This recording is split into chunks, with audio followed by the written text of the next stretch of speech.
Hi guys, thanks for being interested in the Snowman Collaboration Challenge. When Tony and I first started working on this together, we had a breakout in mind. We wanted something that was going to be engaging for your students and something that could build community and collaboration in your classroom. So much of the time when we think about digital breakouts, we just assign them to students individually. And we kind of wanted to force a collaboration aspect of this breakout instead of you just giving every student a link and having them work on their own, which is really the essence of Breakout EDU, is that the students are collaborating and working together. So here are some of the reasons that, according to Sylvia Duckworth, why you might play a Breakout EDU game in your classroom, but I think this goes for in our current times too. One way you can really ensure collaboration is to challenge the students to work together to come up with their responses before they share with the whole class. So you could divide your students into groups of 2 or 3 and then let them come up with as many reasons as they can or as many criteria as they can, and then have the group share. And if someone shares something you thought of, you cross it off your list, kind of like the game of categories. Yeah, we wanted to really hit on, not just collaboration with your face-to-face students, but a way to get your face-to-face and online kids to collaborate together. And we know that can kind of be tricky, so that's what we wanted to showcase with this simple slideshow with just a daily routine. In this example, we went with math, but really it could be used for anything. Yeah, so I'm going to go ahead and go to the Facilitator guide. That is where you'll actually open the games as they've been designed. But if you scroll all the way to the bottom of the Facilitator guide, you can get your own copy of either of the games. The K2 version has Frozen gifts from the movie Frozen in it. And the 3 through 5 has dancing animals with a sort of remix of the Frosty.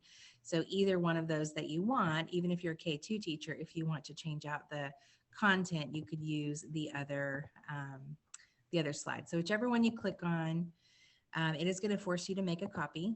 So then you would just make a copy of it. And then this is where you can kind of go in now that you have your own copy and make any edits you want. So like Andrea said, we did this one based on number routines in math.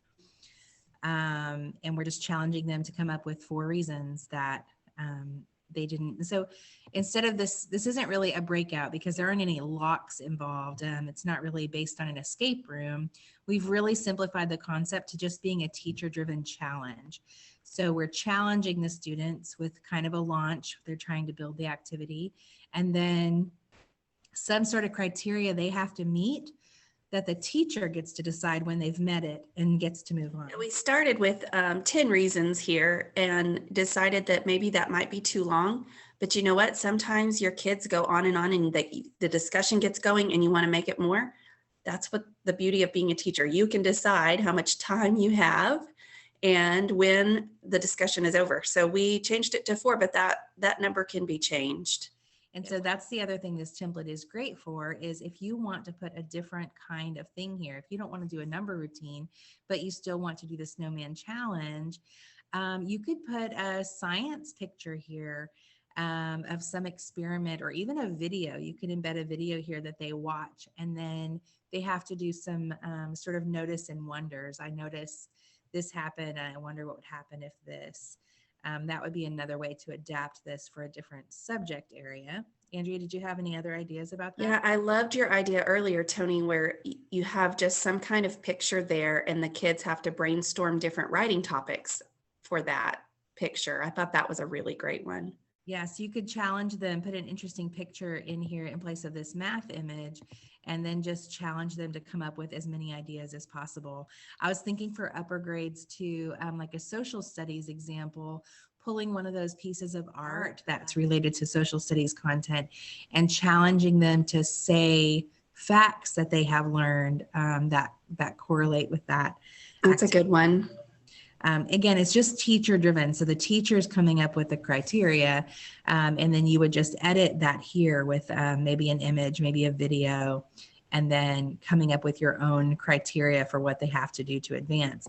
And then the success slides stay the same. You don't have to worry about changing those. This is the 3rd through 5th grade example. So it has little dancing animals, and it has that little YouTube video embedded very small so that the music will play when you're in presentation mode. So fun.